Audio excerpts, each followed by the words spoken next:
My wife and I drove in a big truck with a utility trailer, 2 dirt bikes, a bunch of surfboards, and our 3 dogs. And like all the things that we really valued, like our cast iron skillets and like old barbecue grills and things that I don't know, that I didn't want to buy more of and that I like and that I care about.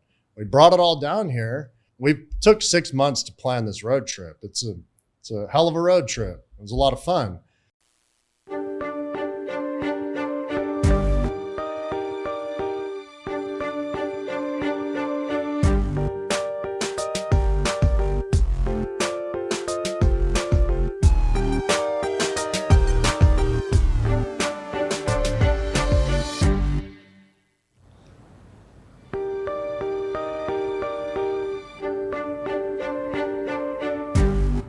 We are live once again from Bitcoin Beach, and today we have Cory with us.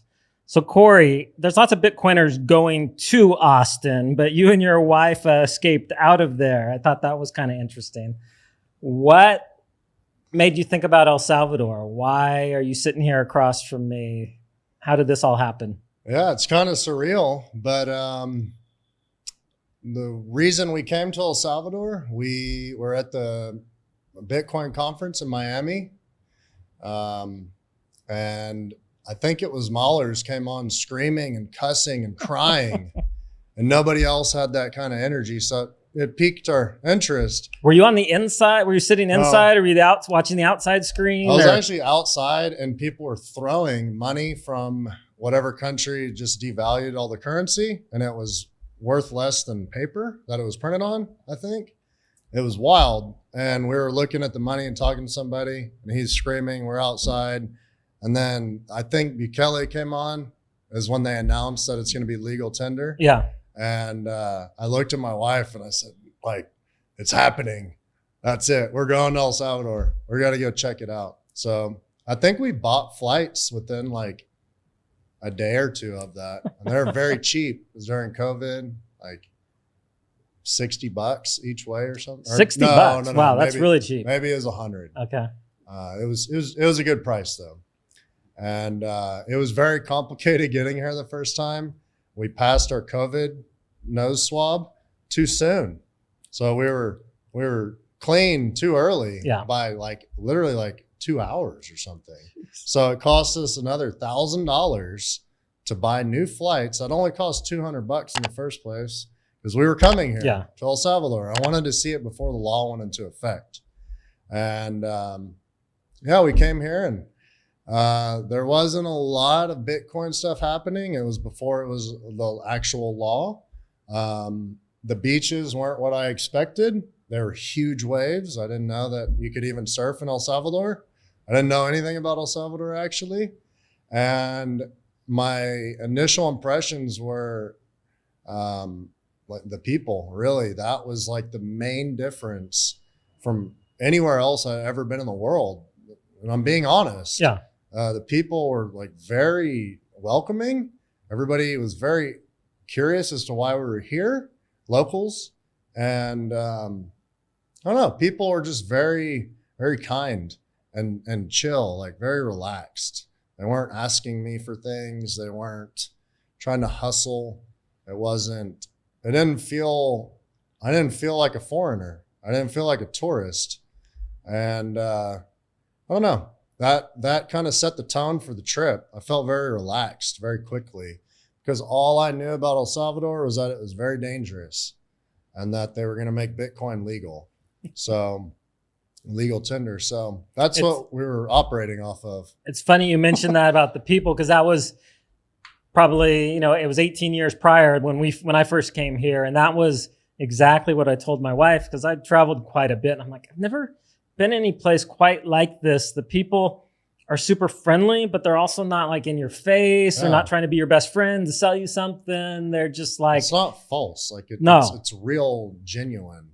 Yeah. And if you engage them, they're happy to engage you. But if you just want to be left alone, they leave you alone. Yeah. And so it was, that was the first time I'd been anywhere. And I traveled quite a bit, but this was the first time I was like, wow, I could actually live in this country. And that was 18 years ago? Yeah, 18 years ago.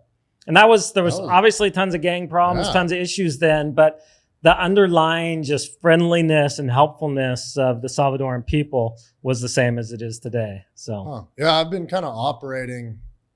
My wife and I moved here, and I've been operating under the assumption that people are nice just because there's not all the corruption and gangs and like negativity, holding them down.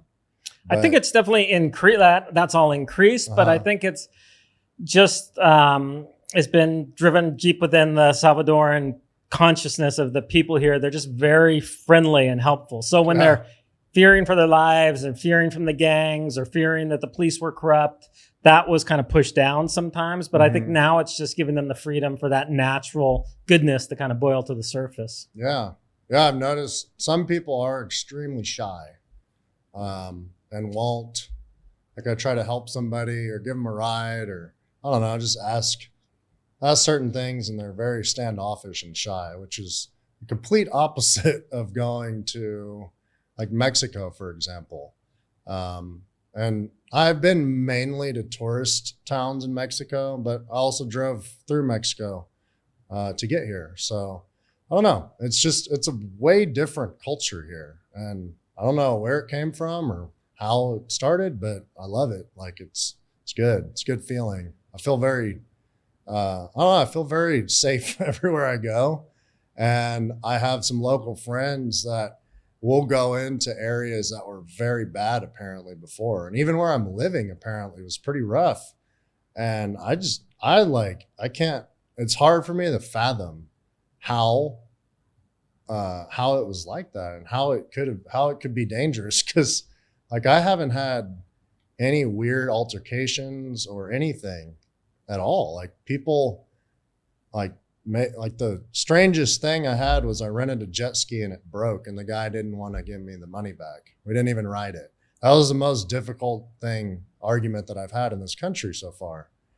And I don't know. It's just getting better. Like I mentioned, we've been here for 6 months now, living here full time, and it's been difficult work-wise, and things haven't worked out as planned.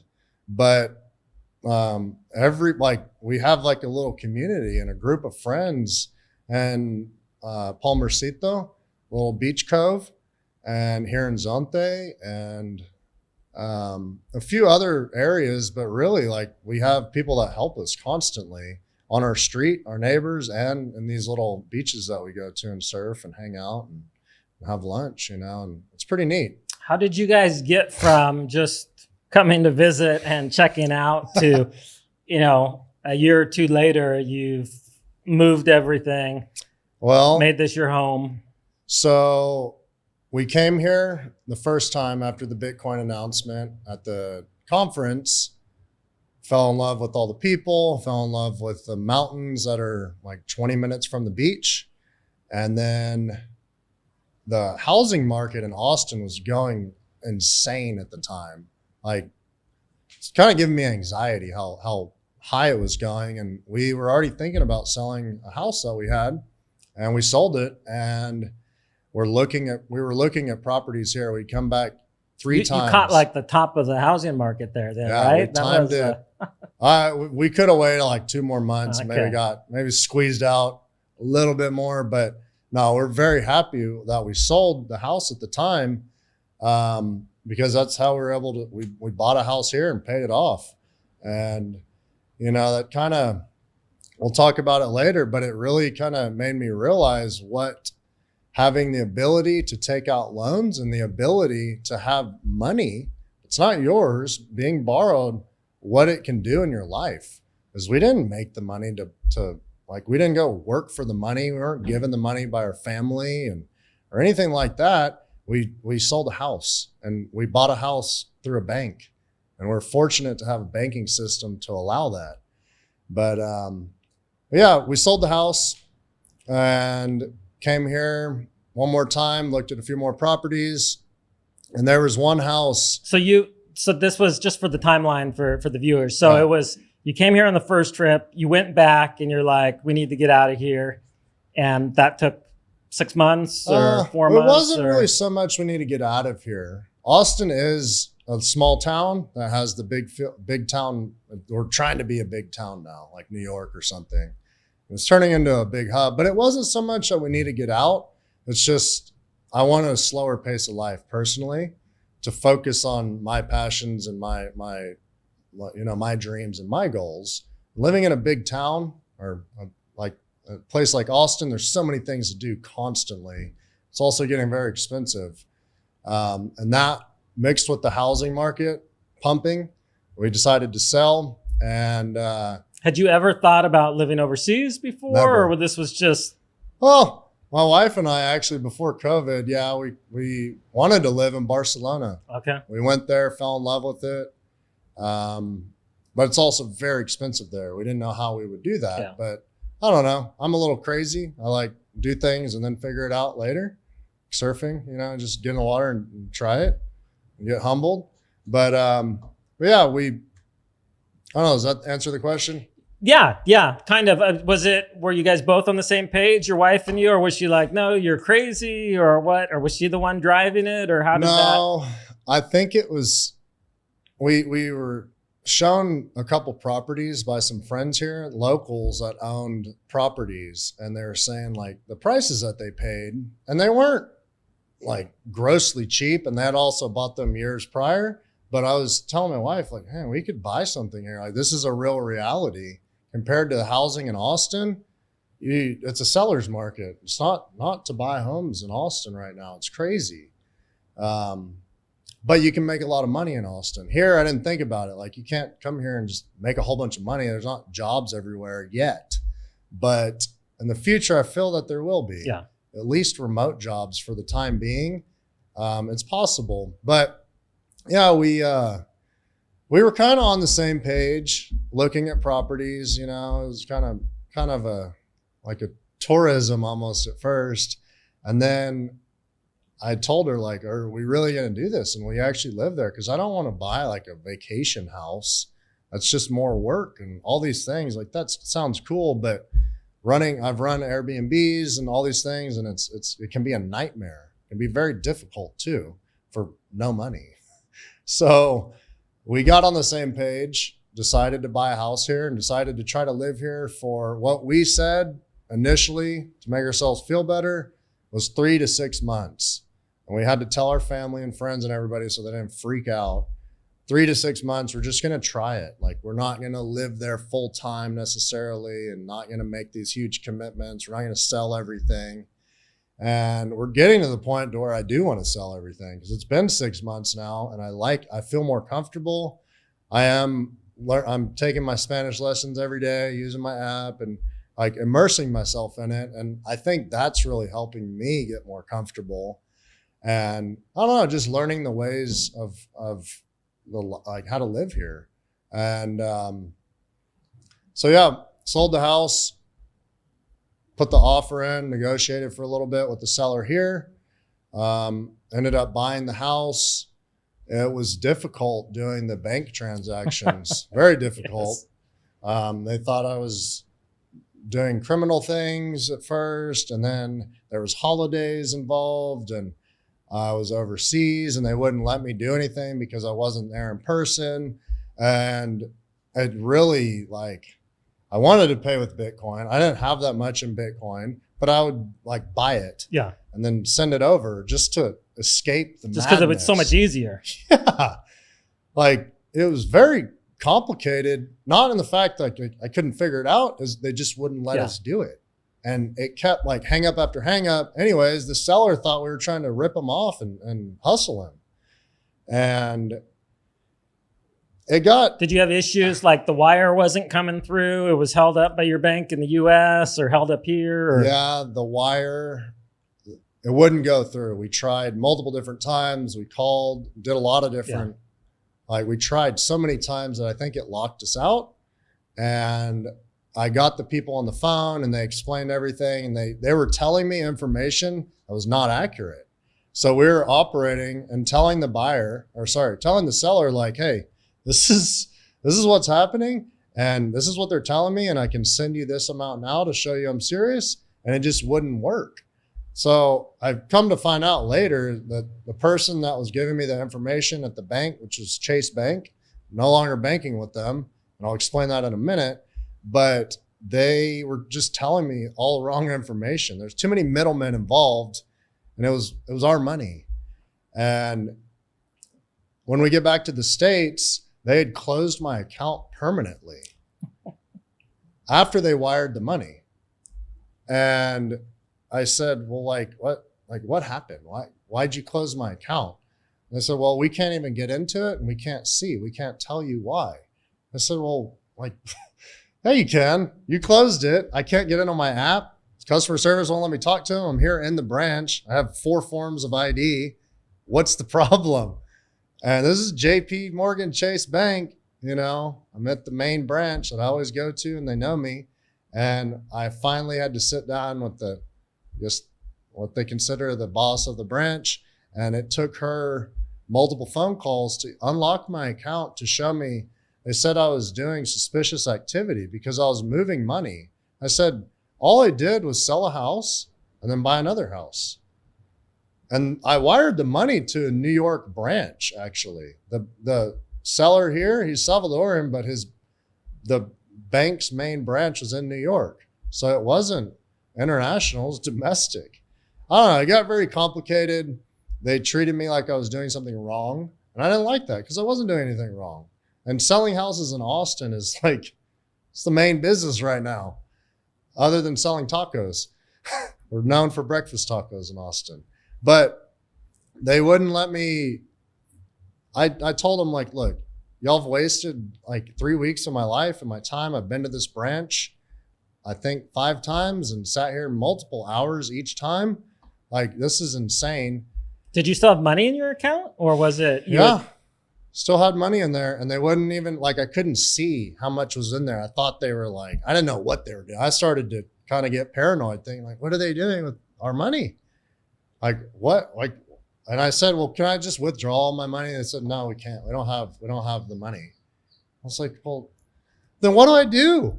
What? Tell me what to do. I'm scared. And I asked the teller and I asked the banker, I said, if this is your money in your account, what would you do? Think about me as a human being. I'm here with you, looking at you in the eyes. I live in your same neighborhood as you. And they were like, well, and then they started to kind of calm down and talk me through what was going on. And they said money was just moving too much or something. It's crazy. No real answer. Yeah. They just immediately jumped to the suspicion that if you're moving money, you're doing something wrong. I literally just a half an hour got a call from my bank in the US wanting to verify all this stuff. Not Chase, but another major bank there. And I'm like, you guys just called me a month ago to ask all these questions. They're like, yeah, but this is our KYC There's too many people in between, I think, is what I've realized. I guarantee you the people that are actually doing criminal enterprises aren't getting those calls because they have all the pathways to do everything. Yeah.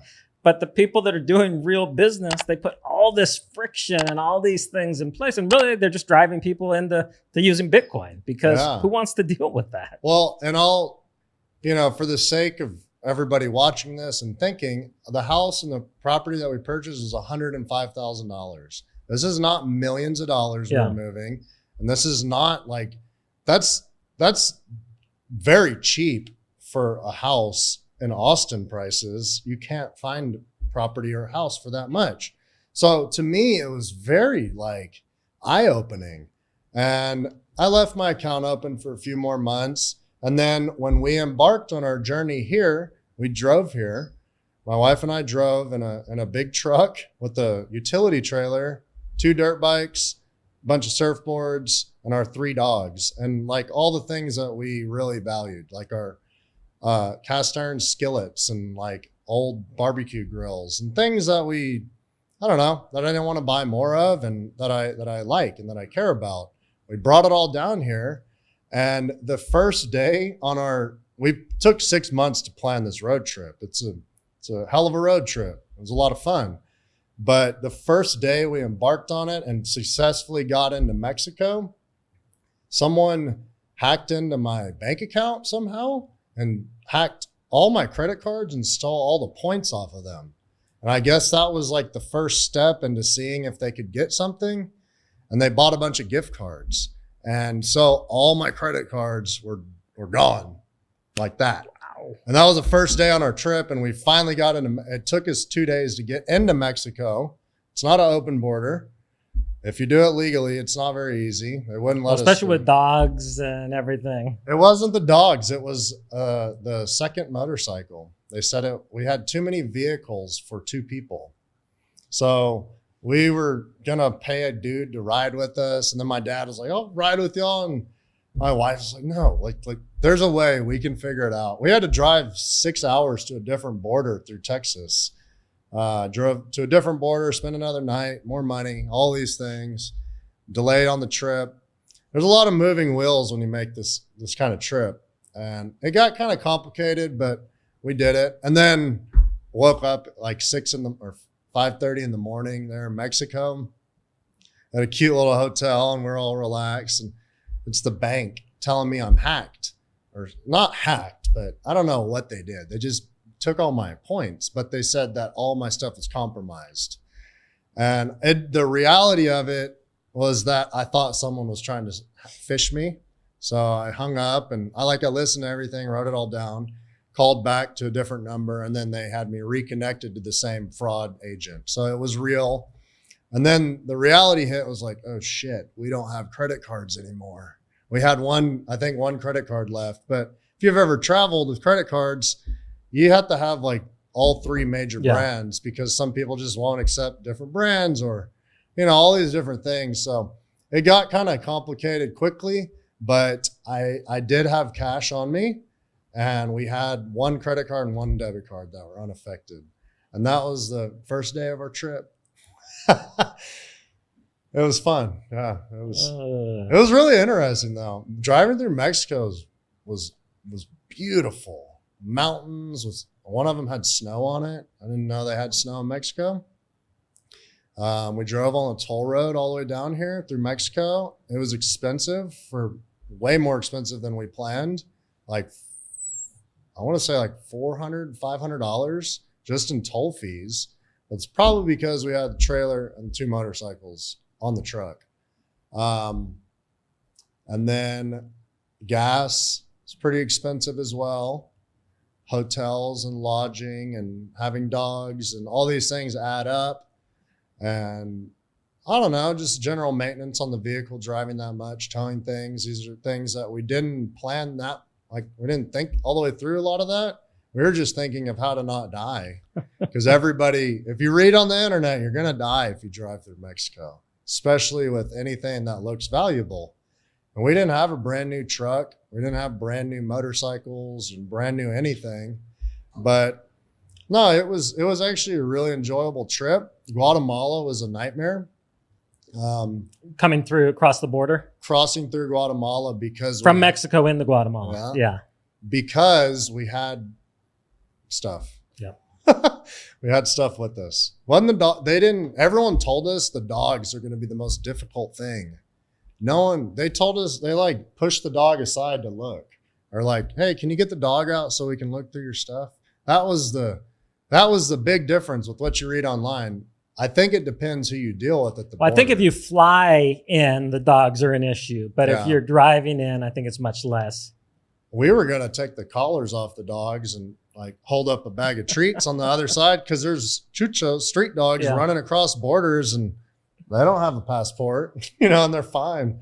The customs agents pet them and give them food, but yeah, Guatemala was fairly. Did you have to spend the night at the border there? We planned for 5 hours more or less at each border, depending on what we read online and Facebook groups and stuff. So, paperwork, sitting in line, all these things, we planned for that. And then Guatemala is like, nope. Can't do it. It's not possible. It's impossible to cross this border unless you import everything right now. $8,300 is what they wanted to import all of my stuff. And I had the deed to our house. I have like the dogs in the truck. My wife's in there. I'm like, does it look like I'm like going to sell these things? Like, this is all used personal stuff. And I could sell all this stuff in Texas. Like, why would I drive to Guatemala to sell everything? So that was the issue. They thought we were going to sell all of these valuable things, when really I told them, like, look, these are my personal things from my house in El Salvador. And I guess it's just the pure corruption from the government coming down in Guatemala, because in my experience, everywhere I've ever been in the world, customs is the boss of travel, air, land, sea, whatever. Customs is, aduana is the boss. And Guatemala has a private company at the border we were at. I can't remember the name of it, but it's the main one that all the trucks go through. And they had a company called Guamex. You can Google them, but I don't think you'll find anything. Horrible way that it's just extortion, is call it what it is. The helper was on my truck. I actually had 15 guys on our trailer and truck at once, all holding on. These helpers, you're familiar with what a helper is? Yeah. So for those of you that don't, a helper is a guy with like a little badge at a border or like a little lanyard, and they're there to help you do paperwork and make copies and do all these things and check your passport and get permits. But really they make things way more complicated, and they make the price triple or quadruple, or maybe 10x, I don't know what. And I had one helping because he was literally hanging onto my truck, wouldn't get off, and spoke good English. So, it made me feel comfortable as much as I could with the dude hanging on my truck, driving through the border of Mexico to Guatemala. And he explained the process and did help me a little bit. And they just kept saying, no, we're not going to give you permits to drive through. And I was like, guys, come on. Like, I'm driving through here. This is my plan. I have friends waiting for me in Guatemala that are from El Salvador. We have a hotel booked. I have a little party for my friend's daughter. All these things. Like, why can't I pass? Finally, they say, okay, well, you can pass, but it's going to be $2,000 for your permit. And you have to put this dude in your truck. They had like an 80-year-old man. They said he looked pretty rough and drunk. They said he needs to ride with you in the truck. And we're going to put this GPS unit in your truck as well. And at that point, I started freaking out, because that was the only viable option they gave me, other than paying $8,300 to import everything. Or I could sell everything there at that border to the guys helping me. That was the other option I forgot about.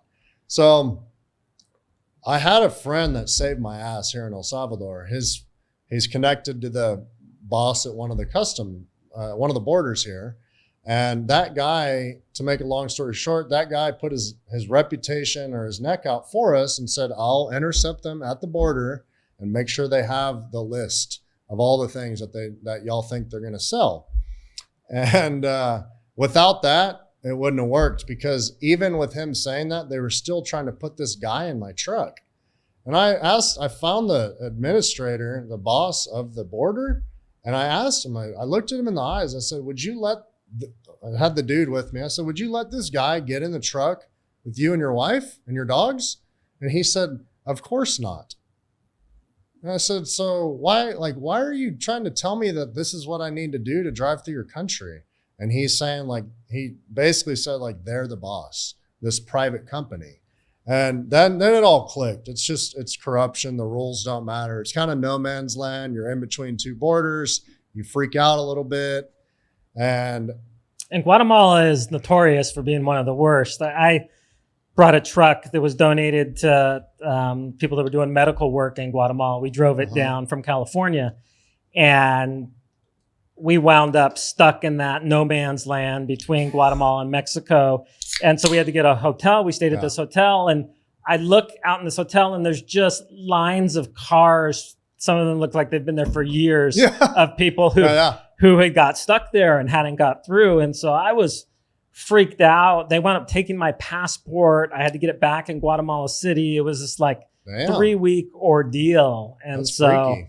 Yeah, they are notorious for being some of the worst. And specifically that border between Mexico and Guatemala. The border between El Salvador and Guatemala is not too bad, but the one between Mexico and Guatemala is, Yeah, it was weird. My wife got sick from the food that we ate that night on this unplanned, expensive border, no man's land border hotel. And I don't know, gave me a very bad taste in my mouth for Guatemala. Sad to say. We had a whole party and everything planned with our friends, and we were gonna spend money in their country. So anyways, we finally got the permits with the help from a friend here, with the reputation and the government, I guess, or with the border, family friendships. And they put the GPS unit in my truck. It's a brick like this big, and they have a guy come install it and under the passenger seat of the truck. And at this point, I just didn't care. I was like, y'all can put this in there or whatever. They charged me to put it in there. And then another $200. I guess I had to buy it, even though they're get it back.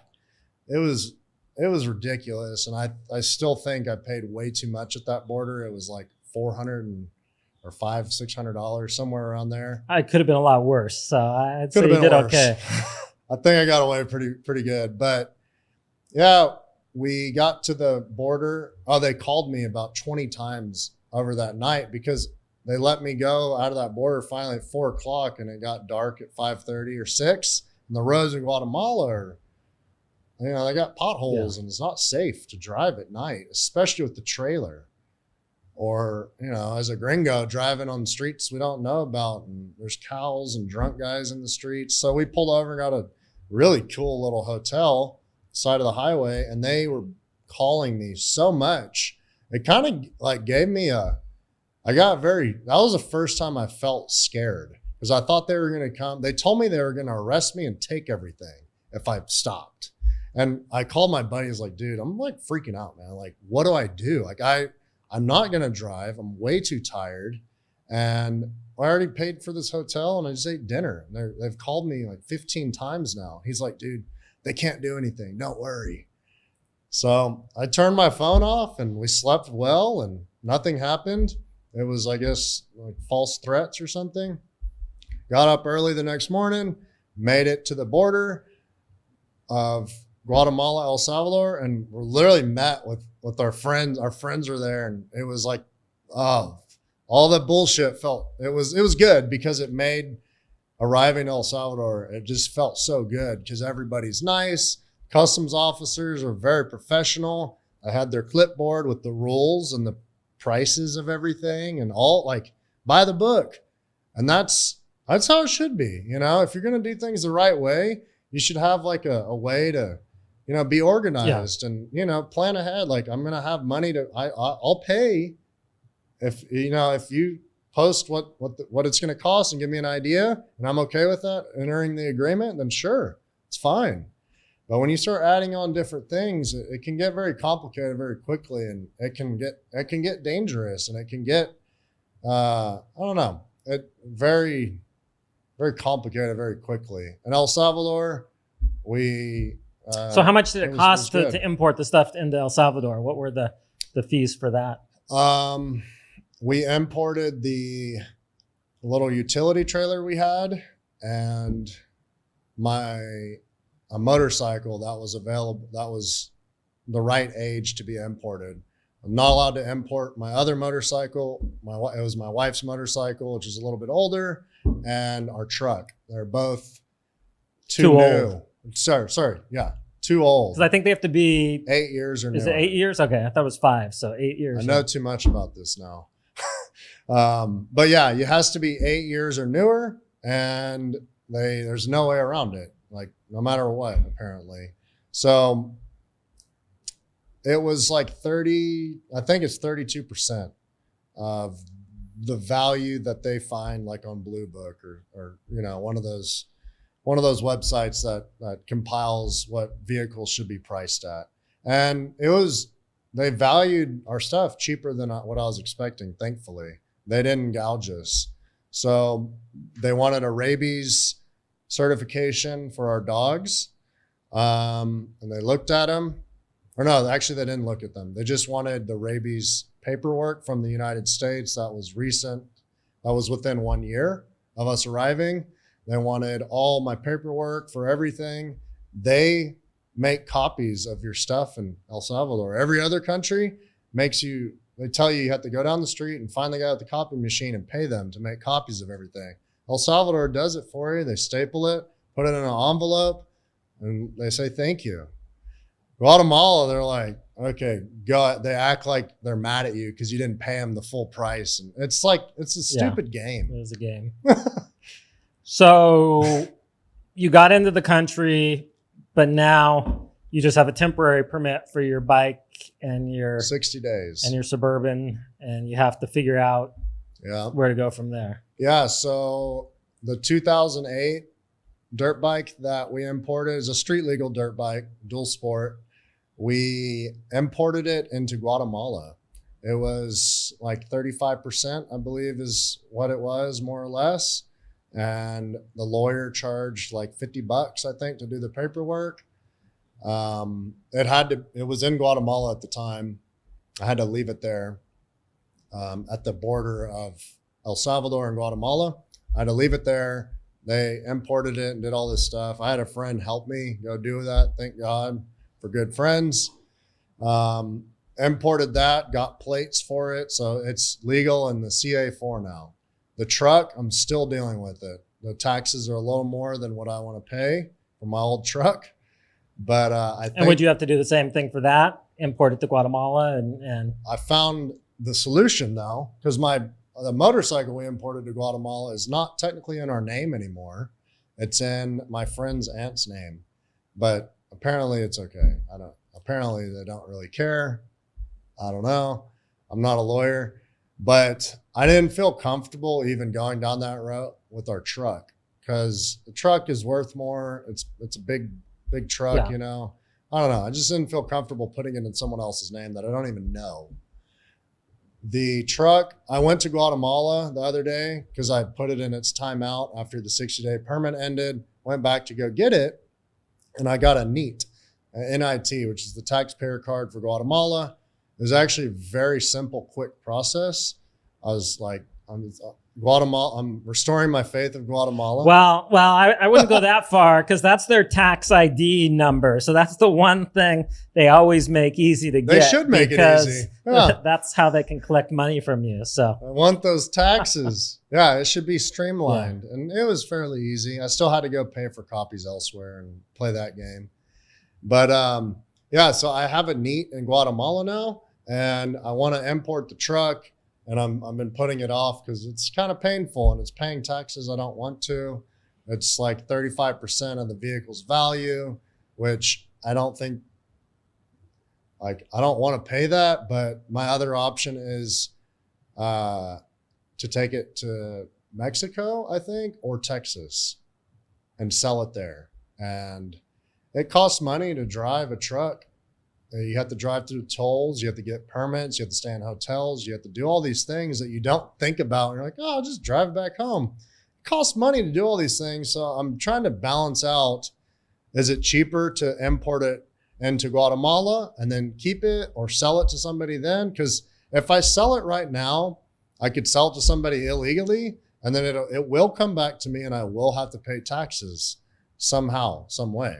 And I've asked 100 people this because it's just more money than I want to spend, but the amount of time and energy and effort and risks that I have to take taking it back home to Mexico or further north to Texas, I don't want to do the trip again right now. Because I really like my life here in El Salvador. It's chill. I eat good meat from the grocery store close to our house. I eat really good fruit that's driven by our house every day on these little fruit trucks. And my neighbor I buy fresh eggs from their chickens, and I get fresh raw milk from my other neighbor for $3.75 a gallon. And it's ready at 9 a.m. every morning. I don't know. I got my little setup going. I'm kind of getting into a flow and I really am enjoying it. My wife as well. I made her a cute little office in our spare bedroom. View of some mountains and stuff from where we're living. And yeah, we're getting into a flow and focusing on our passions and our purpose.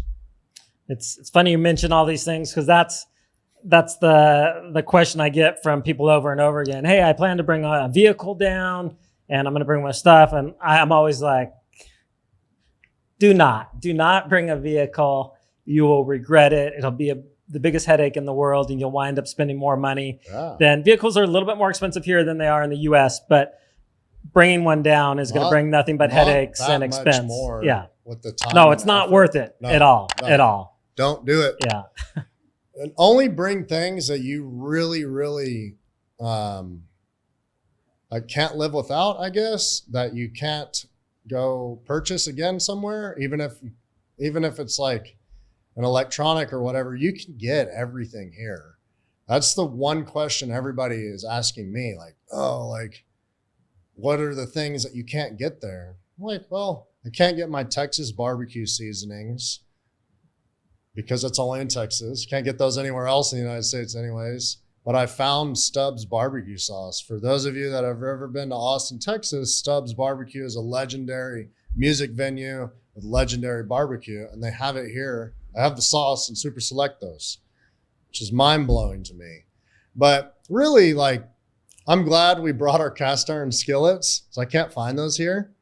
And it's like weird little things that I'm glad we brought. Yeah. But you can fit that stuff in a suitcase. Yeah. No, you're better off. I mean, they have Walmart if you want to make the adventure travel, that's one thing, but don't do it to be able to bring stuff down and to try to save money, because you will spend way more money and cause a bunch of headaches. Moral of the story. Unless you really like driving and you have things that can't go on a plane for whatever reason due to size, value, or like in our case, one of our dogs, I can't find an airline that will put him on there. He's like a medium-sized dog, and it was going to be very difficult or extremely expensive to get him here. So the option was we have to drive because we can't leave the dogs home. Like those are our babies, those are they're more than just animals to my wife and I, those were like, that was the deciding factor, actually. And that's a valid reason to drive. That would be probably the only valid reason. Is it is much easier with pets if you're trying to bring pets down. Like the motorcycles and stuff here, buy it here. Yeah. Don't do what I did. Don't import it. I spent way too much money on these things, but I love my motor. I love my dirt bike. But you probably could have got something similar here with cheaper. A lot less headaches. So yeah, I could have bought one off Facebook here. Yeah.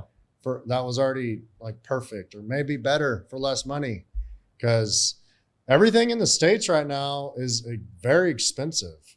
There's a premium on any kind of toy, dirt bike, surfboard, whatever it is. It's all expensive. So it's not like I was saving money by buying it in Texas. I thought I was. And I also thought that I couldn't get all these very specific things here, which I'm finding that I can. And you can actually get some good deals, and people will negotiate with you. And people take care of their stuff here too. Like once you get it, you take care of it. Yeah, actual things are pretty easy to get here. I always tell people you make a mistake to try to import it. How have you found the other adjustments? I know we were talking a little bit before this. You had a business in Austin. I think your wife works online also. That's a question we get over and over from people. Like, I want to leave the US or Canada, but what am I going to do? And the reality is, it's very difficult to find a job in El Salvador that's going to pay well and that you'll be able to get the permits to get. That's changing some as all these new opportunities are open up. But for now, the most likely way that you can make it here is to have something that's your own or this remote work. So how has that been for you guys? My wife and I are both small business owners. So I think it's more complicated in our situation. We're not making tons of money to where we can hire other people to do all of it, but we're also not remote workers. So remote workers, I think if your company would allow you to come here, it'd be fairly simple. But in our case, we're the business owners and we have to do all the stuff. It was a little difficult for me. I coach athletes, I coach people that basically start from ground zero, and I can turn them into a professional athlete. I've done it before. We can do it again. And I also work with people just on their basic sport coaching, and some people just on basic health coaching. Is that across the spectrum with all sports, or do you have specific sports that you focus on? Swimming, powerlifting, and bodybuilding are my specialties. Okay. But mainly strength sports and agility. It does translate into other sports as well. But I also own a nutritional supplement company. I formulate and manufacture the products. You can't find anything else like our products because... Well, throw one of those up here in the camera. Yeah, I think here's you brought one of some them. of them. Here's the camera here. Yeah. So this is our pre-workout. It's called the Clear. This is like the flagship product that we made. We have, I think, 12 different products now. But I couldn't find a product. The reason I started the company is I couldn't find a product that was clinically dosed, which means effective for humans and healthy. I could find products that were healthy and I could find products that were effective, but the effective ones are like, could wreak havoc on your liver or your body or have all these chemicals and crap in them. And then the natural healthy ones were like pixie dust. It was like drinking a cup of tea, like didn't do anything, you know, fruit juice. So yeah, it's kind of how this was born. I was making it for myself and some of my athletes and friends that I was working with. And it was in a white bag and it didn't have a name or anything. And when you mixed it up, it was clear. So that's where the name The Clear comes from. And anyways, it's a full-scale legal product now with all clinical dosages and natural flavors, no additives, no bullshit, full transparency, premium stuff. Are you selling it to any stores here in El Salvador? Not yet. I mean, I actually think you would find a decent market because there's not a lot of availability of that type of stuff. I think you're right. Going into like a local supplement store or like a GNC type product, they have GNC here as well. But stores like that, products are expensive here. And yeah, I need to explore that. I haven't yet. I think if you connected with the local gyms, and there's a lot of people in El Salvador that are really focused on fitness. And so but there's not, because it's such a small market, it's not flooded with a bunch of different products. So, and it's hard for people to get stuff by mail, where in the US, a lot of people do all mail order stuff. Here, people still buy in person a lot of times. So it might be something interesting for you to explore. Yeah. I need to look into it. Add that to the list. But along with the coaching, I'm involved in the crypto industry. When I do work with clients in the crypto industry, it's around security and basics that everyone seems to skip. They want to buy all these things and they might get in trouble with tax problems, or they get hacked and they lose everything. So I start with the basics and the securities of, you know, what is a cold storage wallet? What are private keys? What are seeds? Like, what are all these things that we skip over? The not fun stuff. And my wife, her company. So just real quick, you say that the crypto industry, because I'm going to get skewered here on the thing. So are you a shitcoiner, or are you a Bitcoiner, or what's where do you stand on all that? Well, I believe that Bitcoin is the it's the thing that will change the world, in my view. So yeah, I'm a ridiculous, toxic maximalist, but I do buy shit coins too. Not as much lately, but yeah, I've done the ICO crap. I've done the casino. I've done all of it.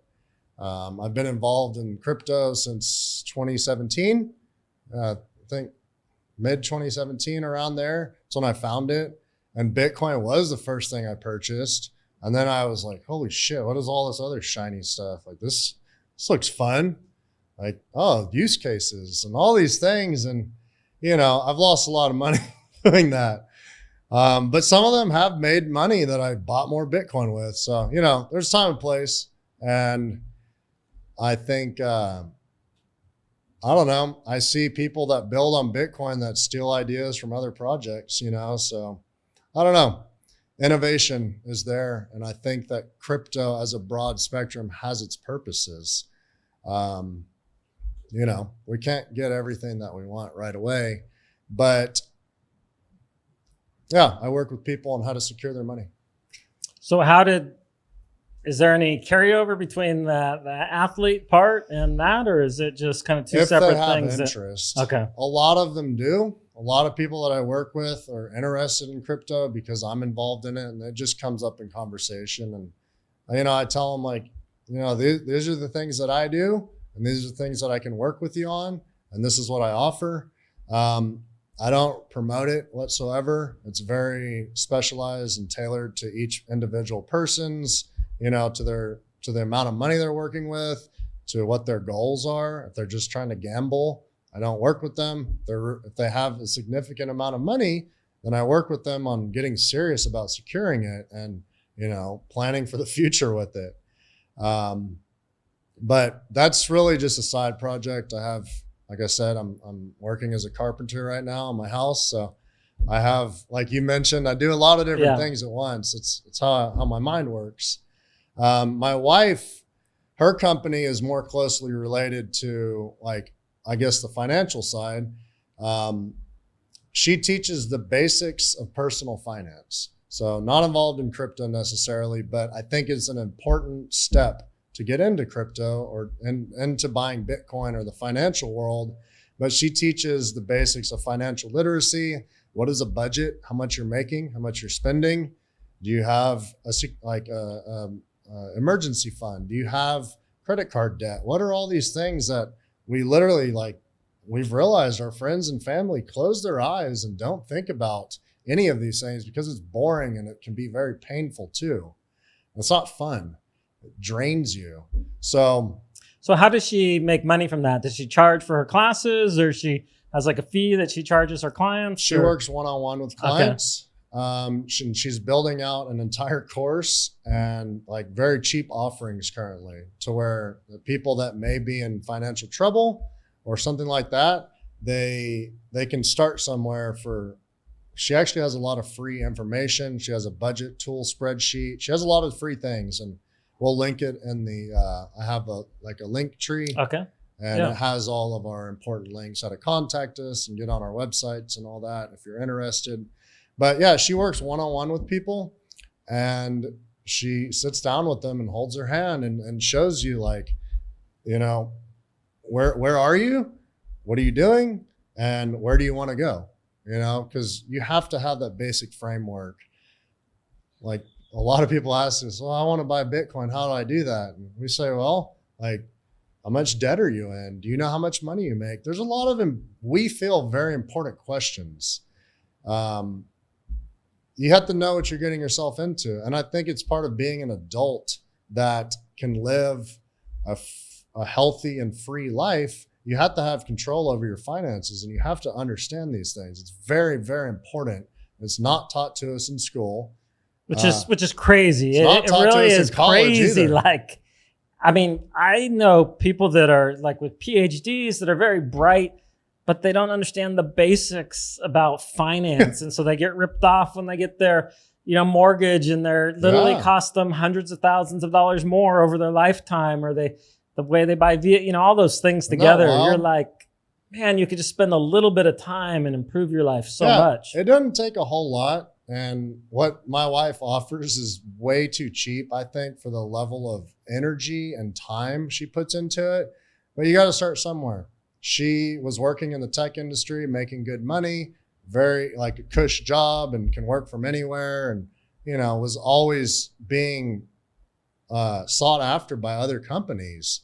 And she would move companies constantly, and they'd pay her more. But she wasn't, we'll have to get her on the podcast to talk about it and tell her own story. But from, you know, watching, she wasn't being fulfilled by it, and it wasn't making her happy. She'd reach the goal of a number that she needs to make, and she'd do it and crush it or whatever. And it was like, you know, it's not really fulfilling, and it's not her purpose. So her starting this company, she's, you know, there's a lot of people that say it won't work, or like, oh, well, that's not smart to do because you're not making the same money that you were. You're going from making six figures to $0, and you're spending money and losing money. And I don't know, when you're starting on your journey and you're doing the thing that you feel you need to do at this point in your life, and you're following your passion and your beliefs, like she believes that people need to understand these things to live a better life. You just have to do it. You can't listen to other people. You just got to do it. And you got to try really hard, and you're going to have self-doubt. You're going to have, negative thoughts, and you might even have other people saying negative things to you. But if you truly believe in your heart that that's what you need to do, you got to do it. And that's for anything we do in life, but especially a business that you create. It has to be more than just making money. If she just wanted to make money, or I just wanted to make money, we'd go get a job with a tech company or something. We're from Austin, Texas. Like, there's plenty of jobs that pay very well to, just start with the company. So we were talking a little bit at the beginning about something you've embarked on as far as doing Bitcoin loans to people here in El Salvador, and not necessarily as a business, but more as just a giving back or a social project, or something that you're exploring. So tell me how that transpired and what your experience has been so far. Yeah, so we don't have a name for it. We don't have a formal structure. We're keeping it very simple. But yeah, we are doing microloans, or maybe not micro, but we are doing loans of Bitcoin to local entrepreneurs. So a local entrepreneur needs some funding to buy a machine, upgrade their storefront, buy a sign, whatever it may be. We are allowing that to happen with our own Bitcoin for now. We're using our own Satoshis to loan to people, interest-free, collateral-free, no strings attached. Maybe we'll call it a social project or an experiment. Like, this country is kind of the breeding grounds for experimentation in the Bitcoin industry. And also, like, the entrepreneurship here is prime for that. But a lot of people, what we've noticed is they don't have access. Last I heard, 70% of people in this country are unbanked. I don't know if that number is. I think it's probably around that, and it depends on your definition of unbanked or not. But in general, yes, people don't have access to the financial system. That's a lot. And it sounds like a lot to me. And to kind of bring back selling the house and buying a house here, I was only able to do that because I'm plugged into the financial system based on where I was born. And we played the game. We paid off everything. We never missed payment. We keep our credit score good, and we play by the rules. It's not always fun, but it allowed us to buy a home in paradise and pay it off because of a loan. Now, when you think about someone being unbanked, what does that even mean? Well, maybe you don't have a license. Maybe you don't have transportation to get to the place where you need to get the license or identification to even go into the bank and be able to open up a bank account. There's a lot of things that, like, when you have a credit card, it affords you to buy these things on the internet that sometimes you can only buy on the internet, or services that only accept credit card. If you don't have that, it can make, maybe, I don't want to say it can make your life more complicated, but maybe it's more simple life living with only cash or something. Well, it depends what you're trying to do. It can make those transactions significantly more complicated and more expensive a lot of times too. Yeah. I mean, imagine every time if you wanted to buy a ticket that you had to go find the travel agency and go in there and pay them in cash for the ticket rather than just buying it online. So yeah, that's what we realized when we actually started to think about that. And the nature of my wife's business is to think about, if you're starting from nowhere, or starting from nothing, like, you don't have any financial life, we'll call it that, or trail. What do you do? How do you start? And how do you even get to the point to where maybe you could buy a house or start a business or even think that way? Well, it's simple steps, but it can be overwhelming to a lot of people. But to get back to the loan process of what we're doing, started out with just a random idea on the back of a napkin on the beach here in El Salvador. It was our first trip here. We were at our friend's coffee shop in Palmercito, and it's some of the best coffee I've ever had. But he was complaining to me that he can't meet the demand of the amount of ground coffee he needs to sell. So because he kept having issues with the grinder. yeah, he had home grinders that would burn out grinding a pound of coffee, and he sells pounds of coffee to tourists and friends and family.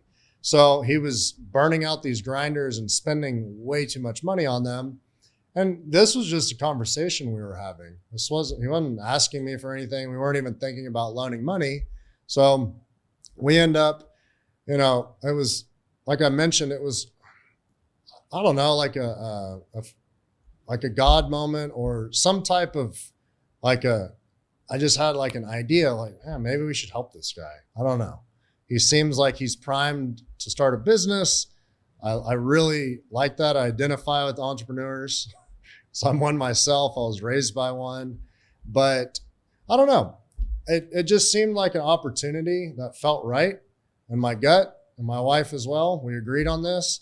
So we bought him a grinder from Texas, or no, from eBay. We got it in Texas and we flew it down here, an industrial grinder. And we also loaned him, I believe the first loan was $800 in Bitcoin, $700 or $800 on top of the $700 grinder. So that first loan was repaid. And then from there, he drew the same amount again, repaid that. And now he has an Italian espresso machine that's thousands of dollars. He has a beautiful coffee shop, beautiful woodwork, and has all the machines and everything starting from one loan of, I guess it was $1,300. We did help him by bringing him a grinder here. It was the price of a check bag. So, we helped with that, but really like what this is allowing him to do, and now others that we're working with at this loan program, is it's giving them a way to create the business that they envision for the future without the fear of, if I can't pay this back, they're going to take everything, or I can't afford to pay this interest. Like one loan that we just did, we're doing one at a time, but the most recent one that we just did was another person in Palmercito. She had a little clothing store, and she would have to move the clothes inside every single night and hang them up and all these things. She was worrying about rain and theft and all the different things that come with trying to sell items. So she wanted to build a little store, a basic, cute little tienda. And she went to the bank, and they actually approved her for a loan. But it was a loan for, I think $1,000 is what they approved her for. It had to be repaid in 4 months, and it was 10% interest. So to me, that doesn't sound like a loan that I would want to take. That sounds like it needs to be repaid too quickly. That's not I was shocked that the interest rate was only 10%. Yeah, I was gonna say that's not bad. No, not bad. I would think it would have been a lot higher. Yeah, but my wife and her are friends, and I told my wife, because I don't want to impose Bitcoin. I don't want to make people take Bitcoin or make it seem like we're here to do some type of weird project where, we're here to give everyone money. I don't want it to come off that way. I want it to be genuine, and I want it to, I want to work with businesses that I think are providing a value that align with what I like, clothing and surf wax and sunglasses and stuff. That's good.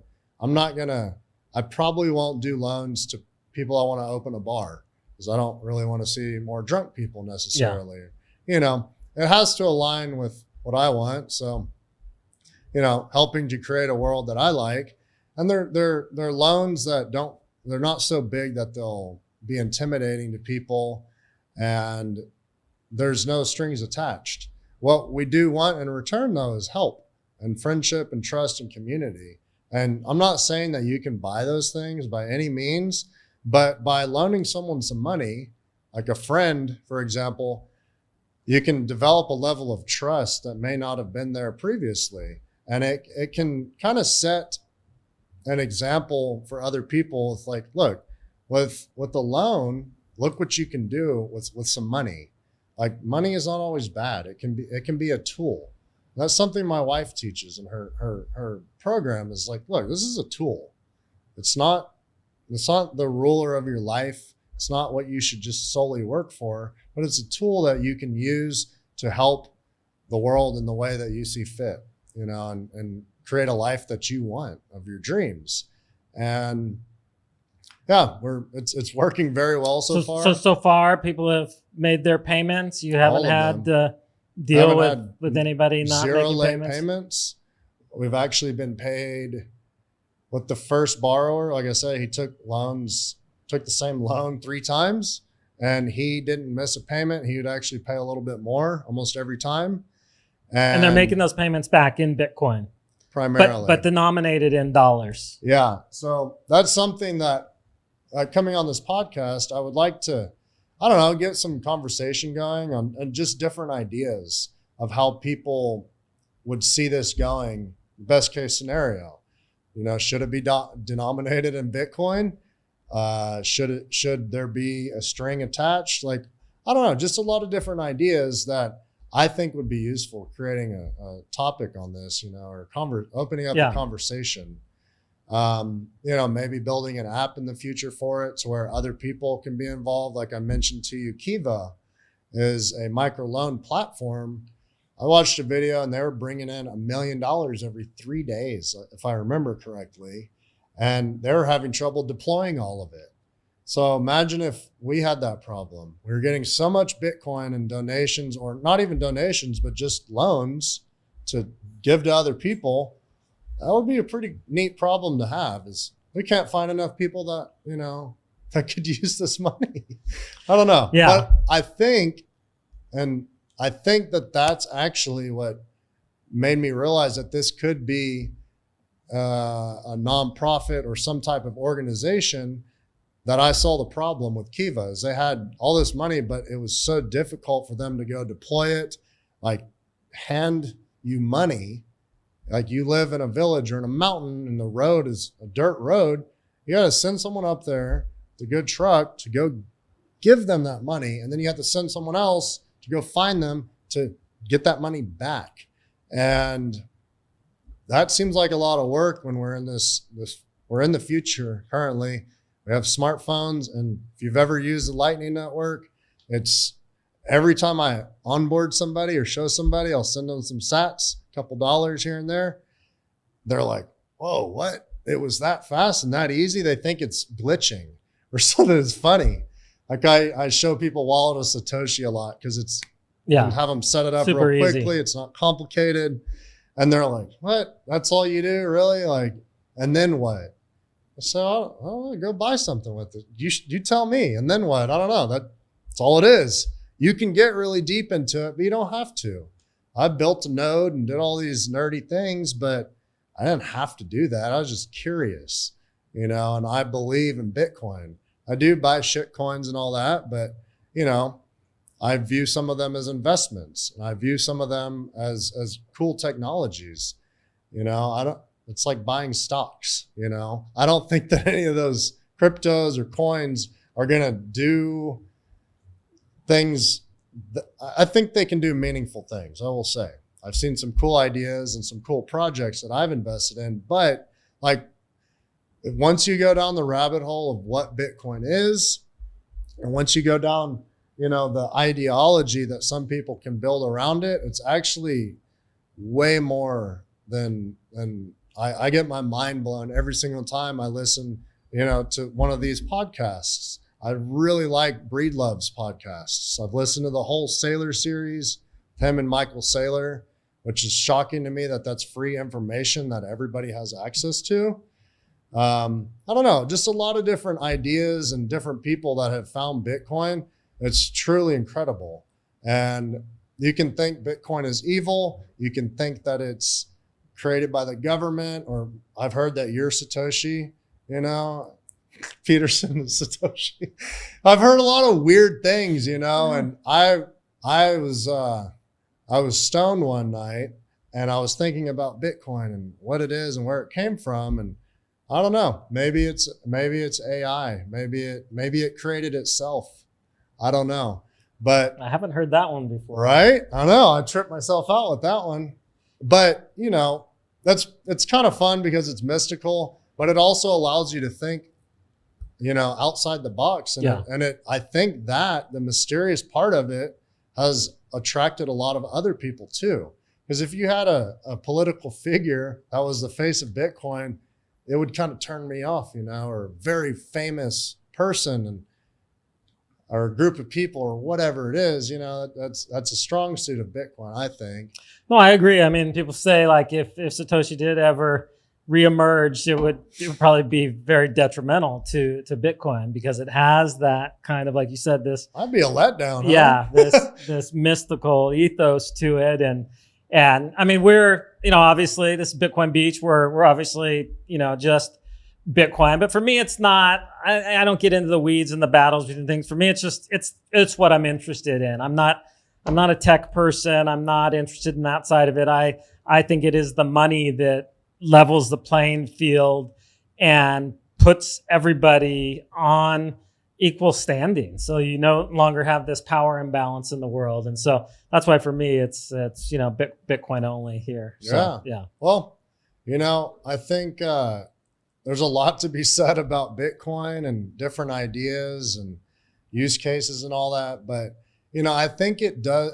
We're at the point where it's legal tender in a country. And I think a few other countries are in the process of making it legal tender as well. I have trouble keeping up with everything. But there was the Central African Republic, but then they kind of went and did their own token. But there are some other countries made a shitcoin. Yes, exactly. But there are some other countries that are looking at it. But you look even the Central African Republic, like they had all this momentum and positive force, and then they went and made their own token, and now it's gone nowhere. So I think El Salvador has kind of led the way and shown that it's brought all these secondary benefits to El Salvador, just the economic development that's coming in, the increase in tourism, all these other things that you wouldn't necessarily think, immediately like, oh, that's because of Bitcoin. But if you look a little deeper into it, you realize if they wouldn't have adopted Bitcoin, all these other things wouldn't have happened. So, yeah, that's a really good point. And it makes me, I don't know, I was in some deep thought the other night. I'm here because of a government, which is crazy. And we all need to, I think about that a little bit more, how deeply influenced our lives are by governments and the laws the things that they allow and the things that they make illegal. Like, how does that influence our lives? And, to what extent? It's not fun to think about, but I was really thinking about it because Austin is changing in a lot of ways. And a lot of places in the US are changing. And there's a lot of things I don't agree with. But like, for example, this country of El Salvador is doing things that I do agree with and some things I don't agree with. But like just the mentality of like, let's try something different. No one else is trying it. No one else is even thinking about it. Let's try it. That mentality is brought me here. I bought a house. I'm like paying all these taxes to import vehicles and do all these things. And it's actually helping other countries now too. And I think people need to pay attention to that. And like I said, I think that we need to, think a little bit about how government really does influence our lives for the better or for the worse, and it's weird for me to say it, but the government brought me to El Salvador, which is,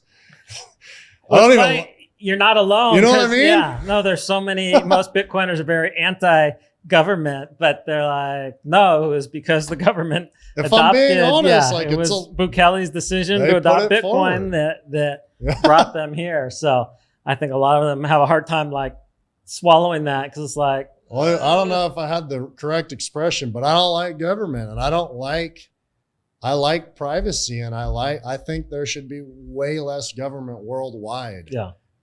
People don't start wars on massive scales. Governments do.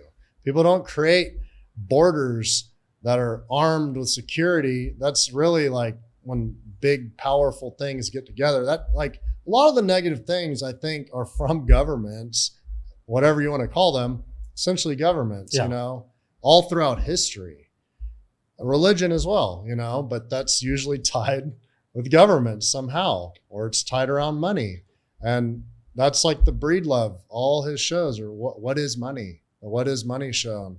That's a very difficult and confusing and exciting question, you know, if you take some time to think about it. But yeah, I don't know. Have you met a lot of other expats that are kind of on a similar journey to yourselves that have picked up and moved here, or what's been your experience? What do you feel like? A lot of Canadians here. Yeah, seriously. Everybody's Canadian. Everybody's Canadian. I think Canada is just drained out of everybody that valued any freedom or privacy was, I think, woken up by the trucker thing. I think they knew it was happening well before that, from my experience talking with the Canadians.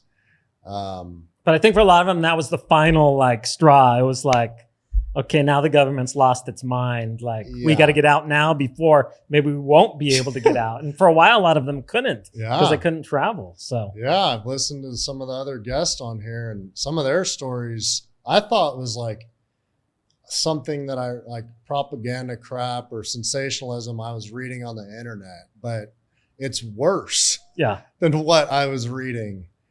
So that guy, Tom, for example, he like had to pay $11,000 or something because he didn't follow the rules in Canada for a vaccine or something. Like, what the hell? How does it get to that point? And anyways, to get back on the topic of El Salvador, and if I've met other expats that are doing something similar, a few.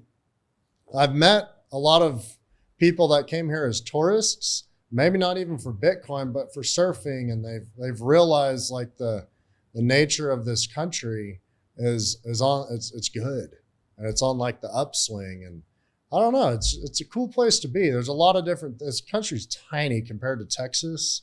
Texas is massive. It's something like 30 times bigger than El Salvador. I looked up the other day, which that doesn't even sound right, but it's a tiny little country that is full of hope and optimism and friendly people. you can feel it. You can feel this just sense of hope. And 100%. it wasn't always like that. You go back a few years ago, it wasn't there at all. So for me, having been here for so long, you really feel this like palatable like difference in the air. Yeah, because that's what I've been wondering. Like, is this a new? It's definitely new. Okay. It's definitely new, and I think it's being energized by the people from around the world that are coming in. These are usually very motivated, entrepreneurial people. And then I think for the Salvadorans, for them to see people from around the world kind of moving in here gives them hope. It makes it feel like, wow, for as long as I can remember, everybody was trying to get out of here. Now everybody's trying to get in here. Yeah. There's lots of possibilities of things to do here. And so you see that even change the mindset locally. So I think those two things together just creates this like very, very energetic dynamic. Yeah. I've been seeing that with some of the locals, because at first I was like super Bitcoin mode, like asking everybody, the locals and tourists and everybody. And I've calmed down some. We gotta calm down a little on that. But I don't know, it was like with good intention and excitement and just curiosity. But I've been seeing it. Like I went with Chimbetta the other day to one of the schools in Calle Temanique, the little town. And like, it's just, it makes me emotional even thinking about what an idea can do for a younger generation that are willing and able to like think about it and just let them learn and let them think about it and let them see opportunities. That someone made a good point that these opportunities aren't really even being offered in the United States or Canada now, which that was a shocking thing to hear at the school. One of the people speaking said something like that. But I don't know, teaching the new generation of kids and adults too, but just different options. You know, this is something completely new. How old is Bitcoin? 13 years old or 12 years old or something? Yeah, 2009. So what is that, 14 years? Very young. Yeah. This is a whole new thing that's never been around. And to bring up Breedlove again, like a lot of the guests that he interviews, this is revolutionary, and this is it's perfect. People have tried it before, but it seems at this point to be pretty much, every time it gets attacked, Bitcoin, it gets a little stronger. And that's a very important thing that the shit coins and that fiat doesn't have, and it sucks because we live in a fiat world. But I don't know if you can change the mindset of the negativity, because that's something I pick up on sometimes in the Bitcoin community, is we get kind of trapped in negative thinking about the governments and negative thinking about societies and the fiat systems. And I mean, I agree with a lot of the people, but we have to be careful. We have to, think positively and think, okay, well, there's a problem. Let's have the entrepreneurial spirit. We have a solution for the first time. Yeah. And let's think more openly, and let's put our minds together. And, if this is my little contribution to the network, running the node didn't do it for me. I did it, and it was like boring after that. And I would have to screw with it sometimes. I thought that would be a contribution, or teaching people and onboarding people. None of those things really do it for me, but I think that the loans, I see things being built with it, and I see like how it can open people's minds. And I'm not trying to like orange pill them or make them accept Bitcoin. It's just, it happens kind of naturally with how we're doing it so far. But yeah, if they're paying you back in Bitcoin, it's much easier to them to receive Bitcoin from their customers. So. Yeah, they can do it from their inside on their bed at night. Can't do that with the bank. But yeah, I think if this is something that other people want to be involved in, it could be just as something. You can copy my idea. Like it's probably not even an original idea, but like copy what I'm doing. Like reach out to me or you, and we can work together and make these things happen. And you can feel like you're making a difference because you are, loaning some money to somebody. Maybe not, that's free loans to everybody is not a solution to all the problems. Free money is never an option, but a loan that's repaid with a certain intention and a certain time, I think has its place. Yeah. And I think that it can be kind of a breeding ground for the entrepreneurial side, because small businesses are like the lifeblood of El Salvador. All the little stores and tiendas everywhere. And all of them are starved for capital to make improvements or to grow their business. Yeah, and a lot of them, it's people running it out of their house or very limited resources and machines or tools or technology that, something like Bitcoin, it's a very complicated yet simple technology that almost everybody can implement instantly with the support of their government, without tax obligations and all these things. And that's a beautiful thing that is unique to this place. So, if somebody listening wants to be involved, reach out. And if it flows, then it flows and it can work. But so how, as we get to wrap up here, how can people best connect with you? I'm assuming you're on Twitter. Is there, or maybe you're not. I've kind of quit using social media. It's bad for my mental health and bad for my productivity. I will say I get super addicted to it. So I'm not using it currently. How can people get in touch with you? I'm going to have a link on the video here that Andy can link in there. Okay. With my company, my personal contact, as well as my wife's information. And that way you can just reach out to us directly. I get it and respond quickly. And I don't know, just a little more natural. I like being a little more straightforward now, to work with people that are serious and, just cut straight to the point. Social media is very powerful. It is also a big time waste for me, a time suck. So it's not. Yeah, it's kind of it's catch-22, especially in the Bitcoin space. So much stuff happens on Twitter, but because of that, I'm always on my phone, and I don't like what that creates, and so it's trying to find that balance. Yeah, I haven't found the balance with that yet, but I have my personal email on there. You can contact me directly, my wife as well, and our websites. And yeah, I mean, I think connecting. I'm not asking for donations or money or anything like that, but I'm asking for information and good ideas.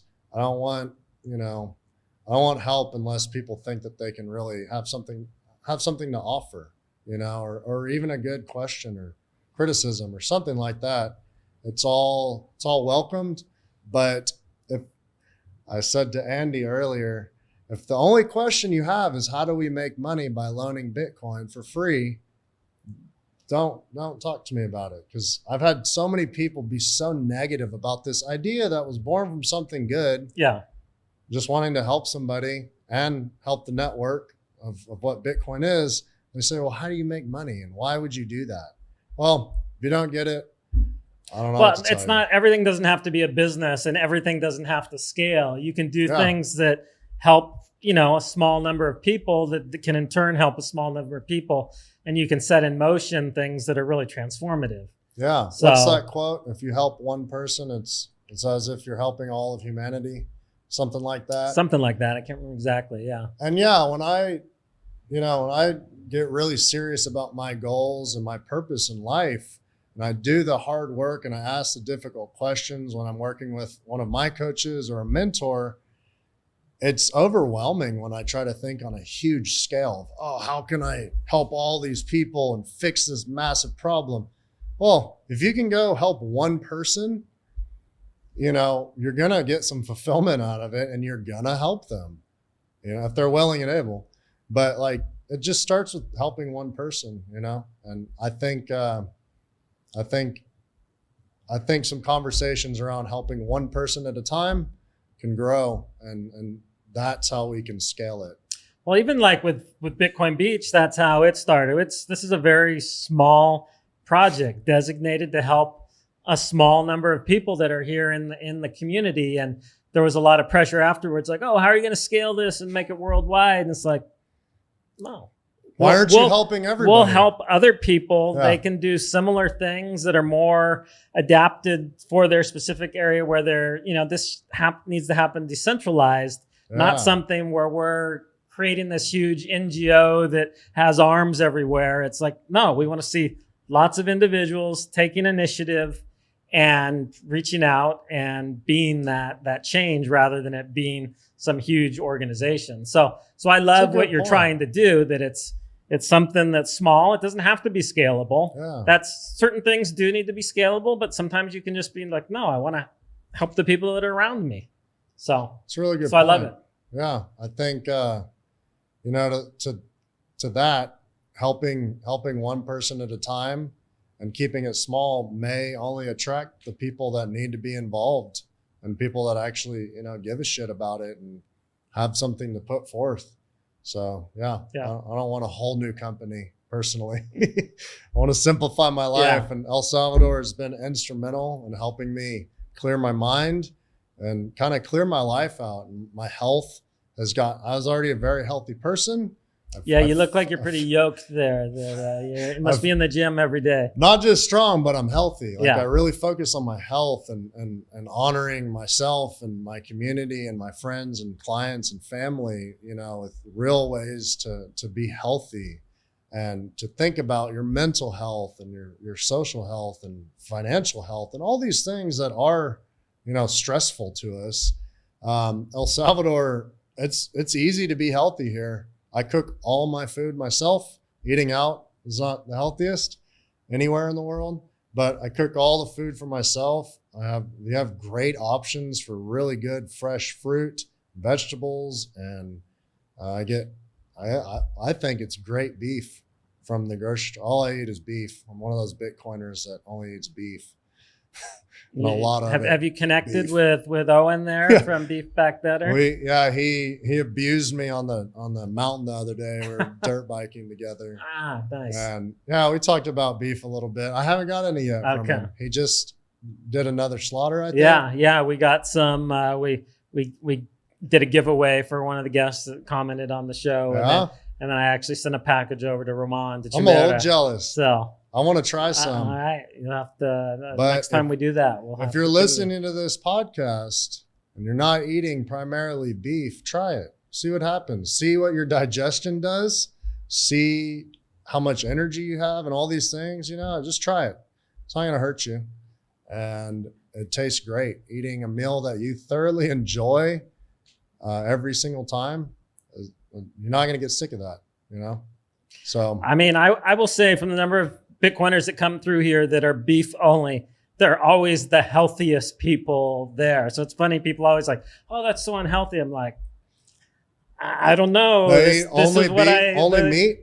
They eat nothing else? Some of them literally that's what all they eat, which that seems extreme to me. But yeah, I think we need some balance. I eat like a disgusting amount of fruit every day too. But yeah, like I think it's just not having that kind of processed carb-based diet that has become the norm around the world. I think that's the biggest key. Yeah, that's one of the big issues in El Salvador is the Coca-Cola and the little MSG-laden snack chip things everywhere. I really want them, and they taste great.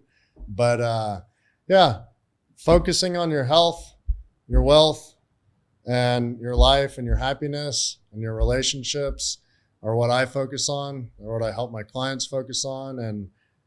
And my clients are my friends. They're my best friends. And I don't know, join me.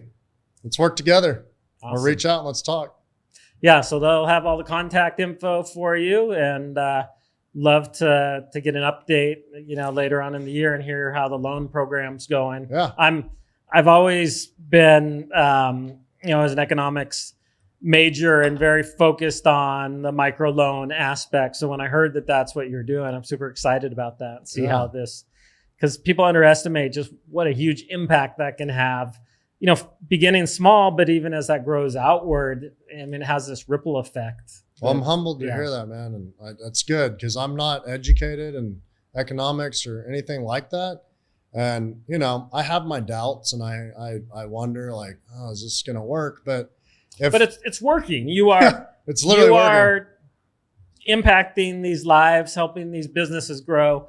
I'm sure you're going to have situations where people don't pay you back, but it's not going to be the end of the world. And then you regroup and you figure out where to go from there. Yeah. And so, I love just seeing that kind of small local focus, and not trying to save everyone, but trying to have an impact on the people around you. Well, we got to save ourselves first. So maybe coming to El Salvador and saving yourself some headache and stress and a slower pace of life, and getting some healing ocean water and waves, and checking out Palmercito and getting like literally the best coffee I've ever had.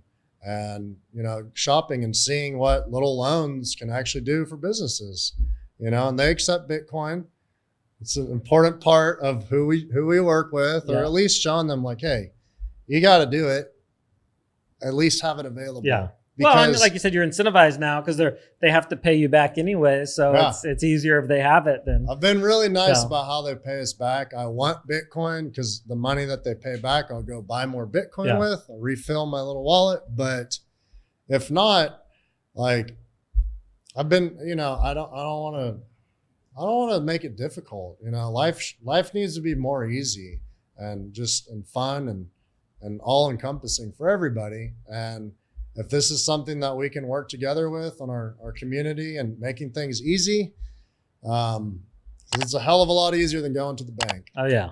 Yeah. I've stood in the line at the bank here. Whew, it's crazy. So Bitcoin solves that. No, it just literally makes life so much easier. So I meet some cool people in line, but I'd rather be surfing. Yes. All right. Well, everyone, you'll have to come down here to El Salvador and hook up with Cory. And if not, he'll have all his information there.